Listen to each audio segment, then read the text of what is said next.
Meus queridos, graça e paz, tudo bem com vocês? Louvamos a Deus pela bondade que Ele nos concede de estarmos na presença do Senhor e hoje nós iremos estar abordando mais uma lição de célula para vocês. Eu acabei de mandar uma mensagem aí no nosso grupo de WhatsApp informando-lhes que ia estar produzindo, fazendo o vídeo explicando aqui a lição. Estou eu aqui pronto aqui já para estar ministrando para vocês, guiando vocês aí o que vocês irão fazer, tá bom?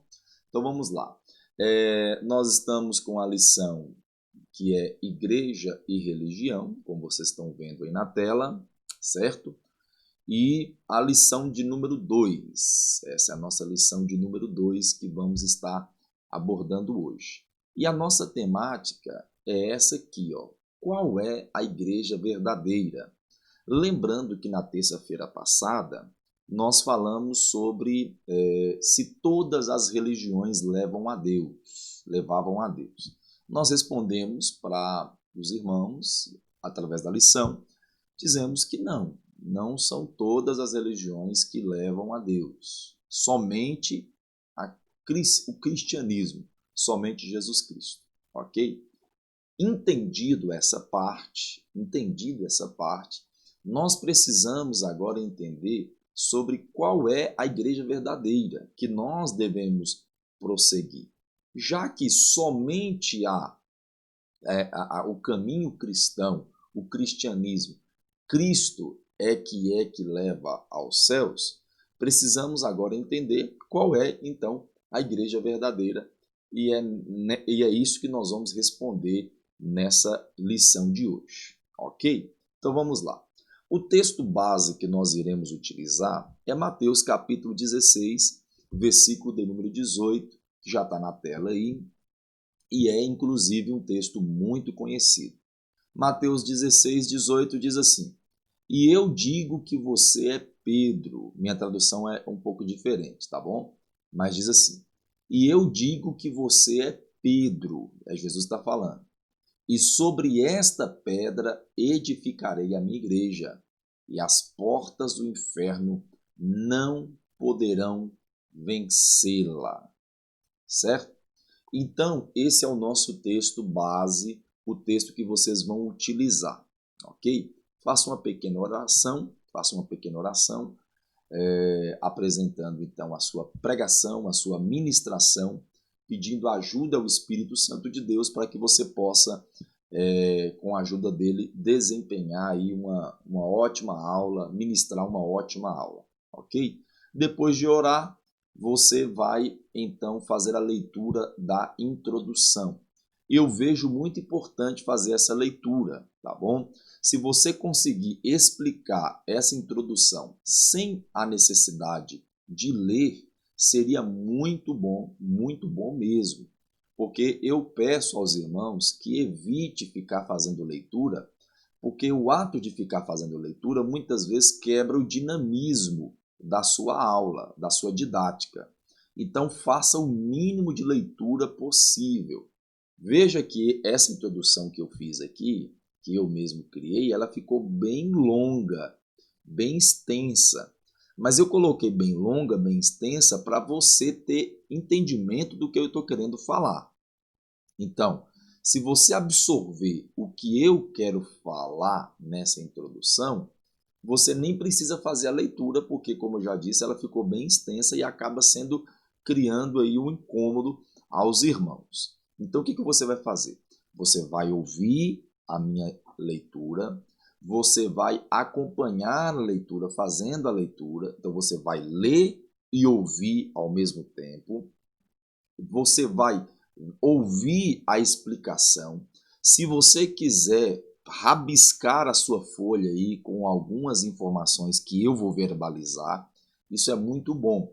Depois que você fizer isso, você faz mais umas 2, 3 leituras só para reforçar aquilo que você leu, tá bom?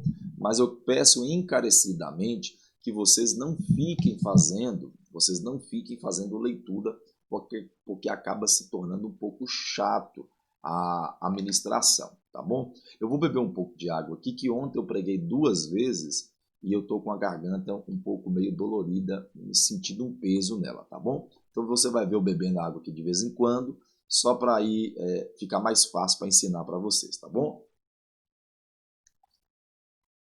Então vamos lá.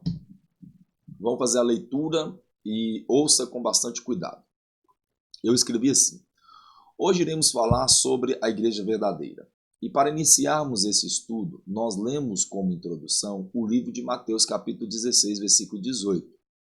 Nesta passagem, temos o apóstolo Pedro recebendo uma palavra de Jesus Cristo, depois de Pedro ter feito uma declaração a respeito da pessoa bendita de Cristo. Foi logo após essa declaração que Jesus então profere. Foi logo após esta declaração que Jesus então profere dizendo que as portas do inferno não prevaleceria contra a igreja. Antes de dar continuidade sobre esse tema, é necessário que você entenda que Jesus não estava dizendo que a igreja seria substanciada no apóstolo Pedro, mesmo porque ele era um homem pecador e nunca teria a possibilidade de ser a base de uma igreja invencível. Com isso, entendemos que Jesus não falava de Pedro, mas falava de si mesmo. Cristo Jesus é o único que pode fazer com que a igreja seja inabalável. Ok? Então essa é a introdução, como eu já disse, tente aí explicar aos irmãos. Feita a introdução, você vai então fazer uma pergunta, que esta pergunta, tem um negócio azul aqui, eu não gosto, me incomoda. O senso existe. Ok. Essa pergunta, vocês vão perceber que ela é uma pergunta também introdutória. O que você está fazendo aqui? O que é introdução? Introdução, você está preparando a mente, você está aguçando o entendimento, a atenção do seu público para a lição. Então veja que eu comecei falando sobre um texto bíblico,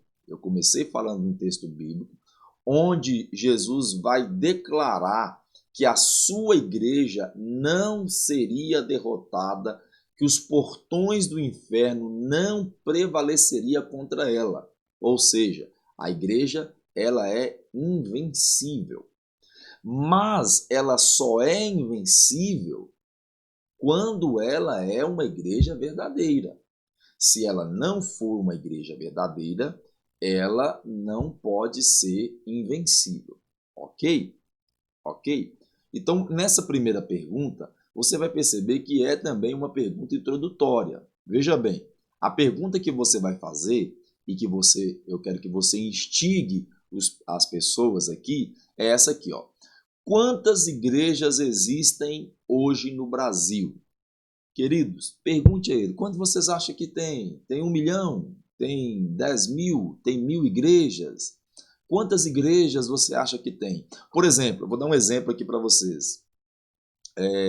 Somente a Igreja Cristã do Brasil, se eu não me engano, ela tem... Cristã do Brasil não, perdão. A Assembleia de Deus, se eu não me engano, ela tem mais de 60 ou 70 igrejas. Ou tinha, né? Não sei se ainda tem ou cresceu, mas ela tinha cerca de 70 igrejas em Montes Claros, né? Então, quantas igrejas você acha que tem no Brasil? Quantas igrejas você acha que tem em todo o território brasileiro? Pergunte isso, deixe o pessoal responder. Eu tenho certeza que ninguém vai ter essa informação, né? E se tiver, por favor, informe para mim no grupo, informe aqui no WhatsApp, para eu ter esse conhecimento também. Aí você vai vir com a resposta. Qual é a resposta? Nós não podemos dizer, né, ao certo, nós não podemos dizer ao certo quantas igrejas existem no Brasil. Ó, eu vou trazer para vocês aqui um dado do IBGE de 2010. Ou seja, é um dado São dados feitos há 10 anos aqui atrás. Há uns 10 anos aí para trás é que foi feito essa pesquisa, elaborou essa pesquisa. Há quem não confie no IBGE, mas nós vamos utilizar esses dados aqui, esse censo, só para termos um ponto de partida.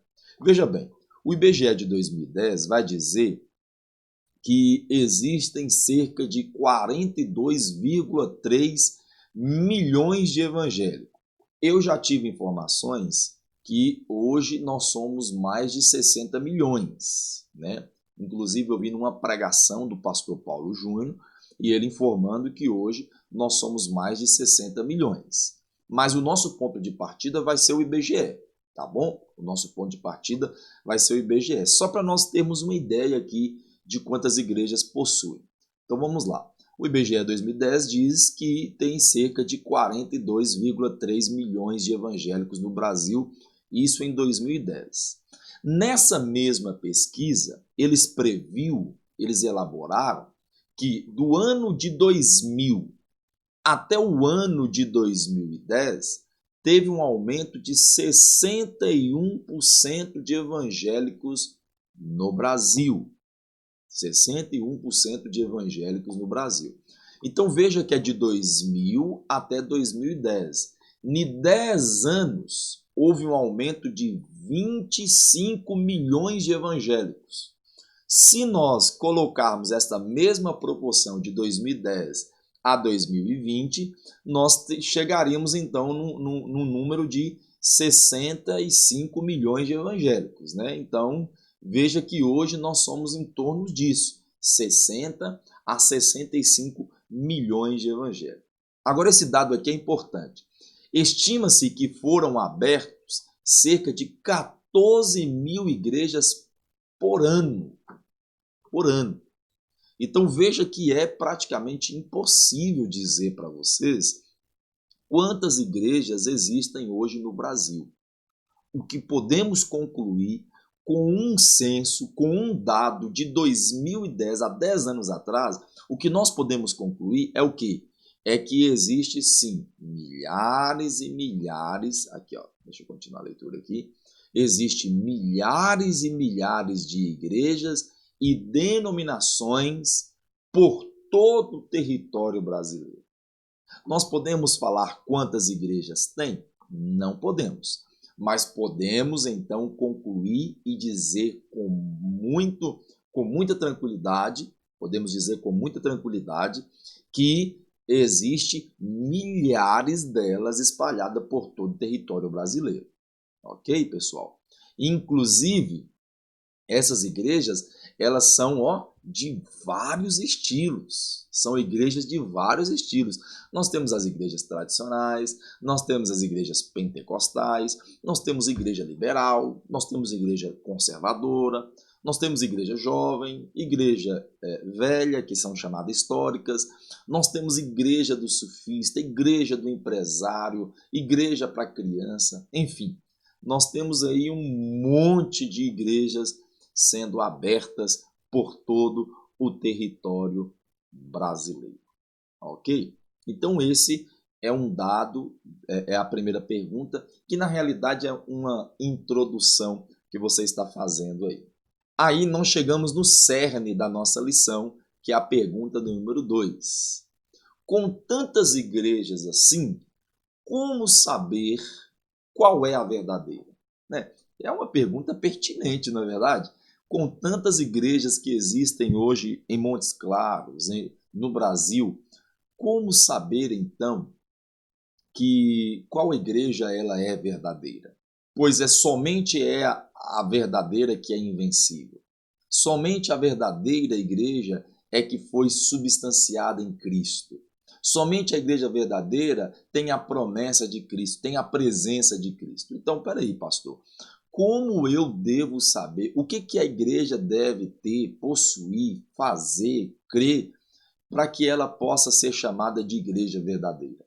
Faça essa pergunta para ela. Pessoal, o que vocês acham que a igreja, como que eu sei que uma igreja é verdadeira? Instiga isso, pessoal, deixa eles falarem.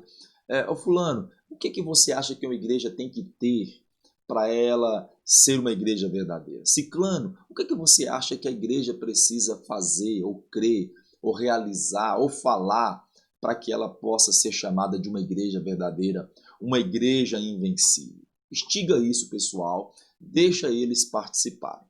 Depois que todos eles participarem, ou quantas pessoas participarem, você vai dar a sua resposta. A sua resposta aqui, ó. Deixa eu mostrar para você. Diz aqui, ó, a resposta. Como saber qual é a igreja verdadeira? É a pergunta. A resposta é essa aqui, ó. São todas aquelas que têm a Bíblia como seu referencial. Né? Eu poderia muito bem deixar a resposta aí. Mas existe agora, a partir de agora, um outro problema que eu preciso revelar, eu preciso destrinchar para vocês. Qual é o outro problema? Que é o problema de interpretação bíblica, ou bíblico, a interpretação da Bíblia. Existe esse problema aí. Veja a resposta aqui, ó. A resposta é: como saber qual é a igreja verdadeira? A resposta é essa aqui, ó. São todas aquelas que têm a Bíblia como seu referencial. Mas daí surge um problema. Isso porque cada igreja possui uma forma diferente de interpretar a Bíblia. Com isso, para não cair no erro de interpretar a Bíblia de forma errada, precisamos então seguir algumas regras de interpretação. Então, olhe para mim, preste bastante atenção. Você vai dizer para os membros, você vai dizer para os irmãos, para os participantes da célula, que uma igreja verdadeira é uma igreja que tem a Bíblia como seu referencial e que faz a interpretação correta dela. E para fazer essa interpretação correta, ela precisa seguir algumas regras que eu vou ensinar para vocês agora.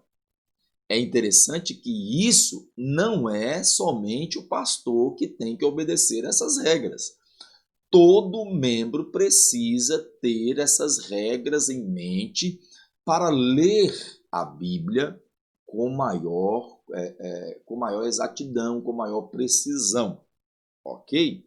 Dito isso, vamos então passar aqui a 4 regrinhas só, básico, né? Lógico que tem mais coisas, tem a questão da tradução, tem a questão da interpretação, tem a questão do grego, do hebraico, do aramaico, que você tem que ter um certo de domínio, saber mais aprofundadamente algumas coisas, mas por hora essas 4 interpretações aqui vai ser o bastante para você passar para os irmãos, ok? Você vai dizer assim para eles: pessoal, quando nós pegamos a Bíblia, a gente tem que entender 4 coisinhas a respeito da Bíblia. A primeira coisa que a gente tem que entender para interpretar a Bíblia corretamente, a gente tem que ler o texto e não somente o texto, ler também o contexto. O contexto do livro, o contexto daquele fato, o contexto histórico. Isso é fundamental. Isso é fundamental. Porque quando você pega um texto isolado, você acaba criando pretextos para heresia, certo? Então você não pode pegar um texto isolado e aplicar ele como regra ou como norma na sua vida. Um exemplo aqui. Você pega aquele texto onde Deus manda o profeta Isaías até o rei Ezequias, se não me engano é Ezequias, e ele fala assim: olha, rei, assim manda dizer o Senhor, põe tua casa em ordem, porque tu morrerás e não viverás. Imagine alguém pegar esse texto e aplicar ele no seu coração, né? E sem saber o contexto, sem saber o que está acontecendo. Então veja que eu estou falando disso aqui e isso aqui já aconteceu. de pessoas de ficarem enlouquecidas, de pessoas ficarem perturbadas, precisarem ir para psicólogo, precisarem irem para psiquiatras, porque teve um encontro assim com algum texto isoladamente, principalmente quem faz leitura de Apocalipse, né? Eles leem aquele lá que é tudo simbólico, tudo simbólico. O livro de Apocalipse, ele é 95% dele é simbólico, 90% dele é simbólico, e as pessoas tomam como literal, não vê o contexto do livro, não lê o contexto daqueles que está lendo. Lê só o texto e não o contexto. Erro de interpretação. Vai ler a Bíblia de forma errada. Conseguiram ver? Conseguiram entender? Segunda coisa aqui que eu separei para você. Saber qual é o gênero literário. Isso aqui é importantíssimo, irmãos. A Bíblia, ela é dividida de gêneros literários. O que são gêneros literários? É a linguagem com que ela foi escrita. É a forma como ela foi escrita. A maneira como ela foi escrita. Quer ver? Você pega o livro de Atos. Qual é o gênero literário de Atos? O gênero literário de Atos é uma narração histórica. Conseguiu entender? É a narração histórica. E qual o gênero literário de Salmos? Não, o gênero literário de Salmos é uma poesia. Qual o gênero literário de Daniel? O gênero literário é profético. Conseguiram entender? Qual o gênero literário de Gênesis? O gênero literário de Gênesis é o Torá, a lei. Qual o gênero literário de Isaías? Profético. Qual o gênero literário de Reis? Histórico. Qual o gênero literário de Apocalipse? Revelação. É simbólico. Qual o gênero literário de Mateus? Evangelho. É o Evangelho. Qual o gênero literário das cartas de Paulo? Normativo. São normas. Então você tem que entender essas coisas. Você tem que saber qual posição. Por que você tem que entender? Porque quando você pega, por exemplo, um texto do livro dos Salmos, ele é poético. Isso implica dizer que ele não é norma para a sua vida. É verdade que existe dentro do livro de Salmos alguns princípios que você aplica, mas norma mesmo, que deve ser aplicado para a igreja, é somente as cartas paulinas e universais. As cartas joaninas, que é de João, as cartas pedrinas, que é de Pedro, as cartas paulinas, que são de Paulo. Essas cartas e as palavras de Jesus, lógico, né, evidente, elas são normas. A igreja tem que praticar. Os outros gêneros literários, eles têm que estar de acordo com essas normas. Se não estiver de acordo com essas normas, a gente procura princípios, ok? Então, por isso que quando você lê a Bíblia, você tem que saber esse gênero literário. Querido, eu estou explicando alguma coisa aqui e que pode ser que fuja da nossa lição. Então, eu estou fazendo essa explicação aqui para vocês, tá bom? Mas eu gostaria que você fizesse essa parte aqui, somente lesse. Não fique explicando, não, principalmente se você não dominar esse assunto que eu estou abordando aqui.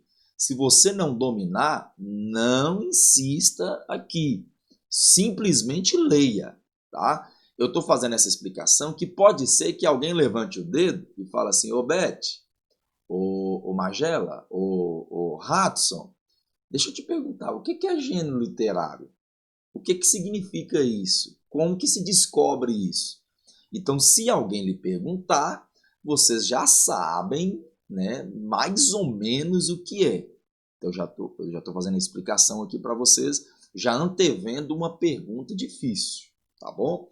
Então, pastor, eu preciso fazer essa explicação na hora? Não, não precisa. Principalmente se você não dominar. Eu mesmo, por exemplo, eu já domino mais ou menos um pouco sobre essa temática. O que eu faço? Eu vou sentir como está a pregação. Se eu perceber que eu estou indo rápido demais, aí eu faço a explicação. Se eu perceber que vai encaixar na pregação, eu faço a explicação. Se eu ver que não vai dar, eu pulo. Eu só falo assim, gente, para interpretar a Bíblia corretamente, você tem que ler o texto e o contexto, você tem que saber qual é o gênero literário, você precisa comparar as outras passagens bíblicas lá do Novo Testamento com o Velho Testamento, ou velho com velho, novo com novo. Outras passagens bíblicas devem ser comparadas. Você tem que entender e compreender que a Bíblia não é brasileira, mas que ela é judaica, né? Essas são as 4 regras. Se eu perceber que tá demorando demais, eu só faço isso. Conseguiram entender? Conseguiu pegar? A gente que é professor, a gente que é pregador, ministro, que está falando, a gente tem que ter esse jogo de cintura. Tem que ter esse jogo de cintura. Percebeu que está meio complicando, segue o barco, não mexe não. Não tenta ficar remendando as coisas não, ok? Principalmente quando você não domina o assunto. Geralmente quando a gente não domina o assunto, a gente gagueja demais. A gente fala corretamente, sem gaguejar, quando a gente tem domínio do assunto, ok? Dito isso, vamos lá. Pergunta número 3. Ok, já sabemos que a igreja verdadeira precisa ter a Bíblia como seu referencial e que ela deve obedecer algumas regras para interpretar melhor a palavra de Deus. Além disso, o que ela precisa crer? O que ela precisa crer? O que ela precisa fazer para ser uma igreja verdadeira? Eu fiz essa pergunta aqui, mas essa pergunta você nem precisa colocar o pessoal não. Vou até tirar essa parte aqui, apesar que lá na lição vai estar, que eu já mandei para vocês, mas eu vou tirar essa parte aqui para vocês entenderem que não precisa deixar o pessoal responder aqui, porque querendo ou não, essa pergunta aqui é a mesma da de cima, né? É praticamente a mesma. Aí você vai complementar. Ok. O que a igreja verdadeira precisa fazer ou crer? Em primeiro lugar, o número 1 e o número 2 é a base de toda a igreja cristã, que se diz cristã. Se ela não tiver esses dois, o número 1 e o número 2, ela não é cristã. Ela não é cristã, certo? Ela precisa obrigatoriamente crer nesses 2 pontos que eu vou mostrar para vocês. Número 1, vamos lá. O número 1. O que a igreja verdadeira precisa ter ou crer? Em primeiro lugar, sem sombra de dúvida, é crer em Jesus Cristo. Crer o quê, pastor?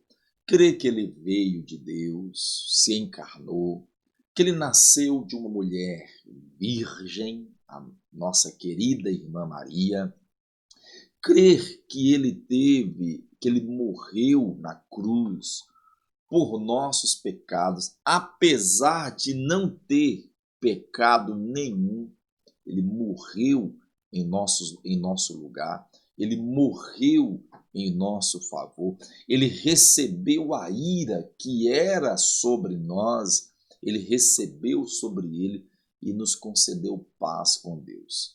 E nós temos que crer que Jesus ressuscitou, ele ressuscitou dentre os mortos e está à direita de Deus e que um dia ele voltará para nos buscar, tá bom? Então a gente tem que crer nisso. Essa é a base de todo o cristianismo, essa é a base de todo aquele que crê, de todo aquele que acredita, que se diz cristão. Essa é a base. Não tem como fugir disso aí.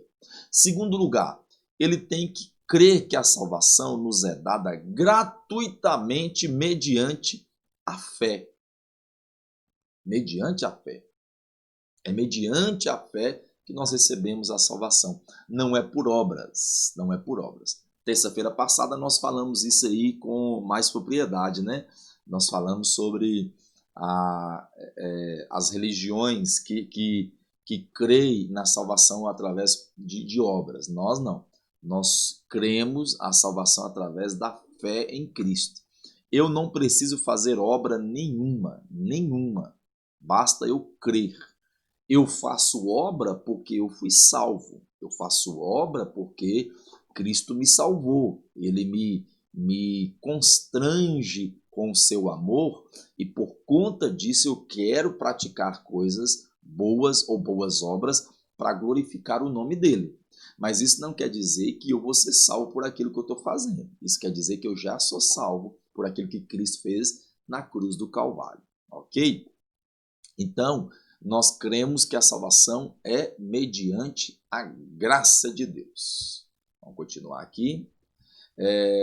Aí, além disso, né, eu coloquei aqui, ó, além disso, além de crer nesses dois pontos aqui que eu julgo ser a base da igreja, que uma igreja verdadeira precisa ter ou crer, além disso, ela precisa ser uma igreja que ensina a palavra, uma igreja que ensina a Bíblia, né?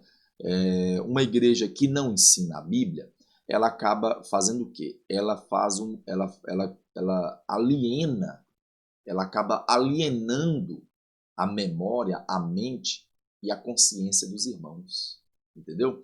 Então ela acaba alienando eles acabam sendo bitolados naquilo que o pastor fala. Eu falo aqui direto, vocês podem confiar em mim, vocês podem depositar confiança em mim, vocês podem ter certeza que eu vou esmerilar ao máximo, eu vou me esforçar ao máximo para ter conhecimento, fazendo leituras, fazendo pesquisas, né? Eu tenho aqui, ó, minhas anotações, minhas lições, meus estudos, melhor dizendo, minhas leituras bíblicas. Eu me esforço ao máximo, mas isso não me isenta de erro. Mesmo porque eu sou humano e mesmo porque a gente tem cabeça fraca, a gente tem uma memória fraca, a gente pode fraquejar e fazer alguma coisa, falar alguma coisa errada. Por isso que você tem que ter o conhecimento bíblico, o mínimo possível, ou o máximo possível, melhor dizendo, o máximo possível para você ter uma segurança maior, tá? Se eu alieno vocês com aquilo que eu falo, eu vou conduzir vocês para onde eu quiser, tá entendendo? Eu posso conduzir vocês para o buraco. Agora, se a Bíblia está sendo pregada, quem conduz a nossa vida é a palavra de Deus, né? Ontem, por exemplo, eu preguei na parte da manhã, eu preguei uns 50 minutos, uns 50 minutos, dois cultos. Os dois cultos eu preguei de 50 a 1 hora. Acho que chegou 1 hora, não. 45 a 50 minutos. E desde o primeiro momento até o fim, eu fiz uma exposição bíblica. Não fugi nenhum momento, nenhum segundo sequer das Escrituras. E Deus falou de maneira tremenda ao nosso coração. Nos chamou a atenção mesmo para a sua palavra, nos chamou a atenção mesmo que ele é um Deus que cobra, que ele é um Deus que castiga, sim, e quando ele castiga é justo o seu castigo, apesar de não entendermos, né? Mas é justo o seu castigo, né? Então eu não precisei ficar elaborando mensagem para chamar a sua atenção, ficar fazendo um estardalhaço. Não, tem que ser pregada a palavra. Quarto lugar, a igreja tem que ser uma igreja disciplinadora. E de que maneira eu disciplino alguém? Eu disciplino alguém com a Bíblia, com as Escrituras, né? Eu não tenho que aceitar. Por exemplo, aqui na igreja, vocês não vão ver eu subindo em cima do altar e ficar humilhando ninguém. Ah, fulano, ó, Beth tá fazendo isso, ó, Hudson tá fazendo isso, Magela tá fazendo isso. Não, vocês nunca vão ver eu fazendo isso, porque eu aprendi que quando você vai chamar a atenção de alguém, você tem que fazer isso às escondidas, né? Eu chamo ele aqui no culto, chamo ele aqui na minha sala, agora eu estou aqui na sala, né? Eu chamo ele aqui na minha sala, converso com ele, exponho para ele o erro dele, o pecado dele, e o pessoal não precisa ficar sabendo, né? E quando saber, já sabe que já foi disciplinado. A gente precisa disciplinar. A disciplina é uma função pastoral. E a gente precisa fazer isso, ok? Então ela precisa de ser uma igreja disciplinadora. Quinto lugar, ela tem que ser uma igreja evangelizadora. E foi um grande defeito nosso aqui como Nacional da Paz Vila Atlântida, não ser uma igreja evangelizadora. Esse ano nós começamos esse trabalho evangelístico de cultos na rua, que é uma forma de evangelizar. É uma das formas, mas já é um começo, né? Augusto Nicodemos fala que uma igreja que não evangeliza é uma igreja que precisa ser evangelizada, né? Então a gente precisa evangelizar. Ela precisa ser uma igreja que promove isso aos seus membros, ok? Por conta da pandemia nós tivemos que parar, mas já é trabalho oficial da igreja. Uma vez por mês, culto na rua, evangelizando, porta em porta, convidando o povo, pregando a palavra de Deus de maneira ar livre, de modo ar livre. E assim nós vamos crescer. Amém? Diga um amém aí. Glória a Deus. Sexto e penúltimo lugar, a igreja precisa cuidar das necessidades pessoais dos membros. A gente tem que cuidar. Eu falo aqui na igreja direto. Eu ligo para algumas pessoas, eu mando mensagem para algumas pessoas. Pessoal, está precisando de alguma coisa? A gente está promovendo esse trabalho aqui das cestas básicas. É para ajudar, né? Nesse momento de pandemia, muito mais. Qualquer coisa que precisar, eu como pastor, a igreja tem que estar disponível para estar ajudando e auxiliando no máximo possível, né? É muito importante isso, a igreja compreender isso, essas coisas, ok? Então, e por último lugar, uma igreja precisa possuir uma alta responsabilidade sobre o dinheiro arrecadado. A gente precisa ter muito cuidado com isso. Se a igreja pega o dinheiro todo e você não vê melhorias em nada, aplicação em nada, e a liderança, o pastor, só comprando carrão, casona, comendo nos melhores restaurantes, e o povo da igreja pobre, passando fome, está errado. Não pode ter isso, não pode ter isso. Eu quero ter um bom salário aqui na igreja? Lógico que eu quero, mas eu não quero ter um salário astronômico, sendo que tem gente dentro da igreja passando fome, né? Eu sei também que eu não tenho essa obrigação de ficar colocando comida na mesa, mas pelo menos auxiliar, conduzir, direcionar, tentar fazer alguma coisa, né? Ter responsabilidade com o dinheiro. Eu, como pastor, como a igreja, tem que ter essa responsabilidade, tá bom? Então, uma igreja verdadeira, ela precisa possuir essas 7 características. Dito isso, nós chegamos então à conclusão que uma igreja verdadeira, ela precisa ter ela precisa crer em Jesus Cristo, crer na sua salvação, responsabilidade financeira e responsabilidade com os seus membros e responsabilidade com a evangelização e uma boa interpretação da Bíblia, obedecendo às regras de interpretação. Com isso, você encontrará uma igreja verdadeira.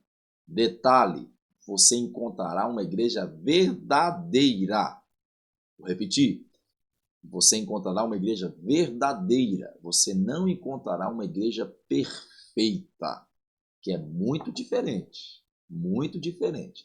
Uma igreja verdadeira é uma coisa. Uma igreja perfeita é totalmente, né, outra coisa.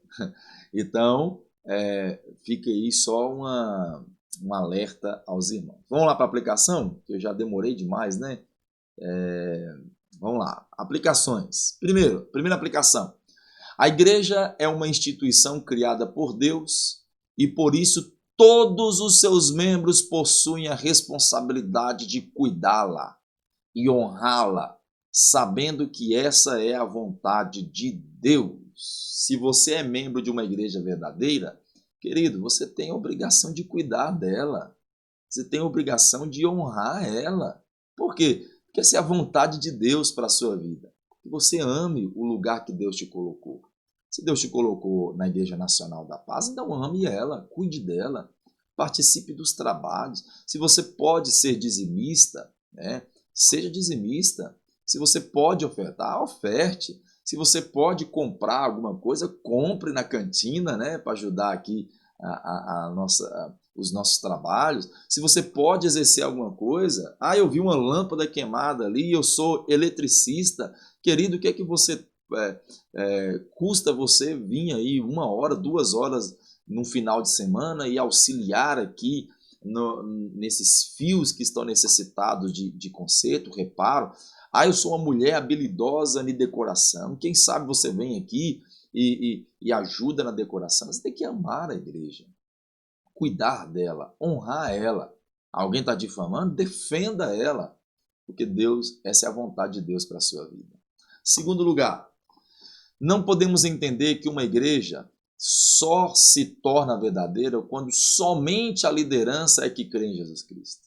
Somente a liderança que acredita na salvação pela graça, que é somente a liderança que estuda a Bíblia Sagrada, que é somente a liderança que é disciplinadora, que é somente a liderança que cuida dos seus membros, que é somente a liderança que tem responsabilidade financeira. Não, não, não e não. Essa é uma responsabilidade de todos. Todos têm que crer em Jesus Cristo. Todos têm que crer na salvação pela graça. Todos têm que ler as Escrituras, ensinar as Escrituras. Todos têm que ser disciplinadores. Se eu vi o irmão pecando, eu não tenho que ficar calado. Se você está consciente, você está concordando, né? Quem cala consente, né? Você está consentindo com o seu irmão. Não, tem que sim discipliná-lo, tem que sim chamar a atenção. E se ele te obedecer, se ele acatar a sua repreensão, você ganha um amigo, diz a Bíblia, né? Se não, leva-se 2 testemunhas, e se ele continuar no erro, leva-se a liderança da igreja, e o que a igreja decidir vai estar ligado nos céus. Então é uma função da igreja também disciplinar. É uma função da igreja também cuidar um dos outros, das pessoas que estão necessitadas, que estão carentes, né? É uma responsabilidade também da igreja, dos irmãos, também cuidar da vida financeira da igreja. Identificar, fazer vistorias, né? Fazer fiscalização, o que o dinheiro está fazendo, para onde o dinheiro está indo. Você tem que ter essa responsabilidade também. Você tem que exigir isso também da liderança. Conseguiram entender? Então não é uma responsabilidade somente pastoral, é uma responsabilidade de todos os membros. E para finalizar, né? Depois de muito tempo aí, eu nem sei quantos minutos foram de explicação, por fim, chegamos então no número 3. Ser uma igreja verdadeira não pode ser um título, mas sim uma característica profundamente e marcante de uma denominação. Deve ser possuída com alegria e prazer para a glória de Deus. Querido, ser verdadeiro não é um título que a gente tem que ter. Porque o título que você possui, você tem que se esforçar muito, tem que ser com muita luta, com muito labor. Não é assim que os jogadores de futebol não fazem? Não tem que treinar bastante, sofrer, deixar o sangue no campo. Não é assim que os esportistas fazem, seja no tênis, no basquete, no vôlei. Precisa suar. Não. Esse não é o título que nós queremos. Não deve ser suado, penoso dessa maneira. Tem que ser gratificante. Tem que ser com alegria. Tem que ser para a glória de Deus. Eu sei que é penoso para o meu corpo. Vim todo domingo, pregar 2 vezes, visitar os irmãos, ficar ouvindo lamúria dos irmãos. Eu sei que isso para o meu corpo, na visão humana, é cansativo, é penoso, é trabalhoso. Mas eu digo com toda sinceridade, eu sinto alegria e prazer em poder fazer isso. Em poder fazer isso aí para a glória de Jesus, para o louvor do Senhor. Então eu não quero que isso seja um título, quero que seja uma característica minha, porque título vem e vai, e passa, se esquece, os troféus se empoeiram nas prateleiras, mas a característica marcante ela fica, Essa é a característica que eu quero possuir. Essa é a característica que eu quero que a minha igreja, a nossa igreja, possua. Uma igreja verdadeira, que crê em Jesus Cristo, que ama uns aos outros, que crê na salvação pela graça, que cuida da parte financeira, que cuida da necessidade dos outros, que ama a palavra de Deus. Essa é a igreja verdadeira. Ok?